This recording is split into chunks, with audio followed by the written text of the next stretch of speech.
అందరికీ వందనాలండి. అపోస్తల కార్యములు 19వ అధ్యాయాన్ని చదువుకుందాం.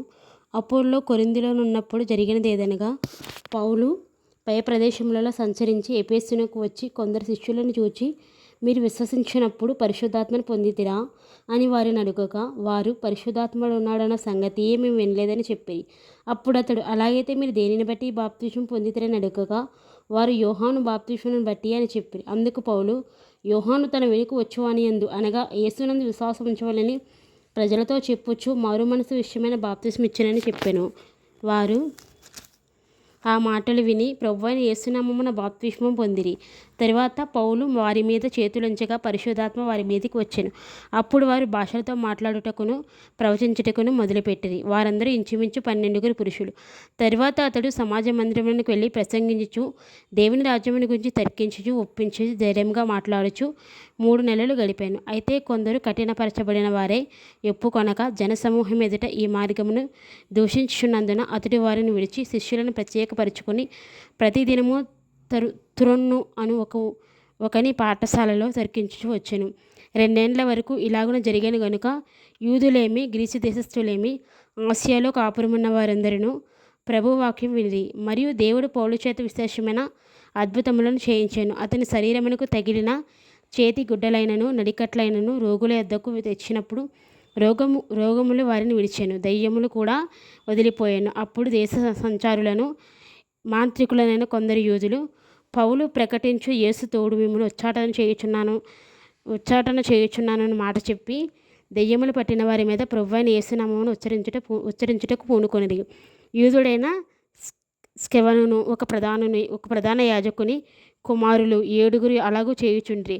అందుకు ఆ దెయ్యము, నేను యేసుని గుర్తెరుగుదును, పౌలును కూడా ఎరుగుదును, కానీ మీరెవరైనా అడగక ఆ దెయ్యం పట్టినవాడు ఎగిరి వారి మీద పడి వారిని ఇద్దరిని లొంగతీసి గెలిచెను. అందుచేత వారు దిగంబరులై గాయము తగిలి ఆ ఇంటి నుండి పారిపోయిరి. ఈ సంగతి ఎఫెసులో కాపురమున్న సమస్తమైన యూదులకును గ్రీసు దేశస్థులకును తెలియవచ్చినప్పుడు వారికి అందరికీ భయం కలిగెను గనుక ప్రభువైన యేసునామము ఘనపరచబడెను. విశ్వసించిన వారు అనేకులు వచ్చి తాము చేసిన వాటిని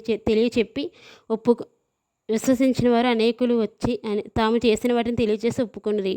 మరియు మాంత్రిక విద్య అభ్యసించిన వారు అనేకులు తమ పుస్తకములు తెచ్చి అందరి ఎదుట వాటిని కాల్చివేసిరి. వారు లెక్క చూడగా వాటి వెల 8,000 వెండి రూకలాయెను. ఇంత ప్రభావంతో ప్రభువాక్యం ప్రబలమై వ్యాపించెను. ఇలాగూ జరిగిన తర్వాత పౌలు మాసిదోనియా అకయ దేశముల మార్గమును వచ్చి యెరూషలేమునకు వెళ్ళవలనని మనస్సులో ఉద్దేశించి, నేను అక్కడికి వెళ్ళిన తరువాత రోమాకు కూడా చూడవలనని అనుకొనెను. అప్పుడు తనకు పరిచర్య చేయువారిలో తిమోతి, ఎరుస్తు అని వారిద్దరిని మాసిదోనియాకు పంపి తాను ఆసియాలో కొంతకాలం నిలిచి ఉండెను. ఆ కాలమందు క్రీస్తు మార్గమును గూర్చి చాలా అల్లరి కలిగెను.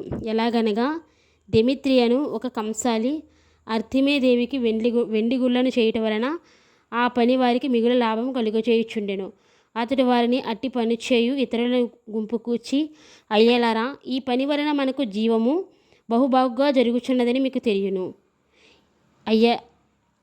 అయ్యలారా, ఈ పని వలన మనకు జీవనం బహుబాగుగా జరుగుచున్నదని మీకు తెలియను. అయితే చేతులతో చేయబడినవి దేవతలు కావని పౌలు చెప్పి ఎఫెసులో మాత్రము కాదు, దాదాపు ఆసియా అంతటా జనమును ఒప్పించి త్రిప్పి ఉన్న సంగతి మీరు చూచి విని ఉన్నారు. మరియు ఈ మన వృత్తి యందు లక్ష్యము తప్పిపోటే కాక మహాదేవి అయిన అర్తెమి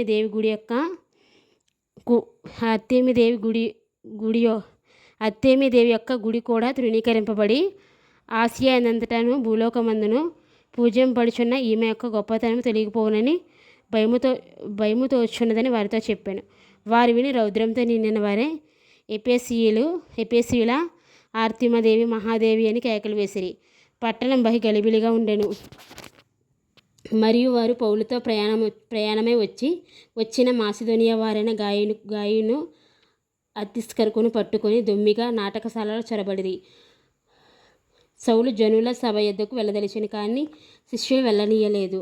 మరియు ఆసియా దేశాధికారులు కొందరు అతనికి స్నేహితులై ఉండి అతని యొద్దకు వర్తమానం పంపి, నీవు నాటకశాలలోనికి వెళ్ళవద్దని అతని వేడుకొనిరి. ఆ సభ గలిబిలిగా ఉండెను గనుక కొందరలాగున కేకలు వేసిరి. తామెందు నిమిత్తము కూడుకునిరో చాలామందికి తెలియలేదు.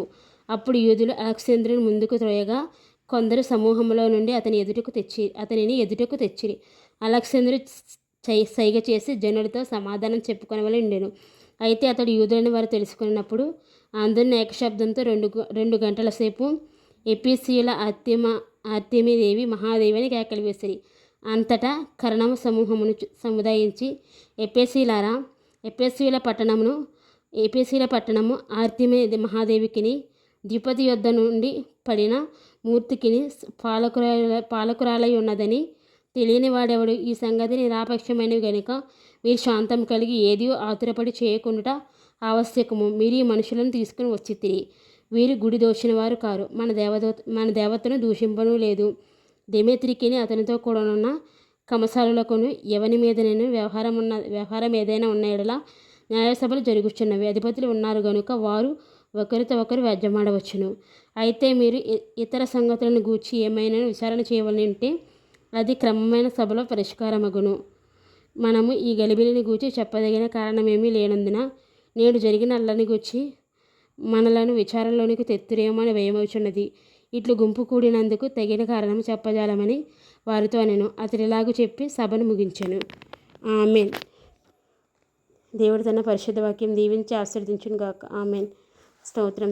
ప్రార్థన చేసుకుందామండి. స్తోత్రం తండ్రి, స్తోత్రం ప్రభువా, పరిశుద్ధమైన తండ్రి, పరమపూజ్యుడైన యేసయ్య, సర్వాధికారమైన తండ్రి నాయన, ఈ దినం నాయన అపోస్తలుల కార్యములు 19వ అధ్యాయాన్ని మేము ధ్యానం చేసుకోవడానికి మీరు మాకు ఇచ్చిన గొప్ప శ్రేష్టమైన అవకాశాన్ని బట్టి మీకే స్థితులు, మీకే స్తోత్రాలు, మీకే వందనాలు ప్రభా.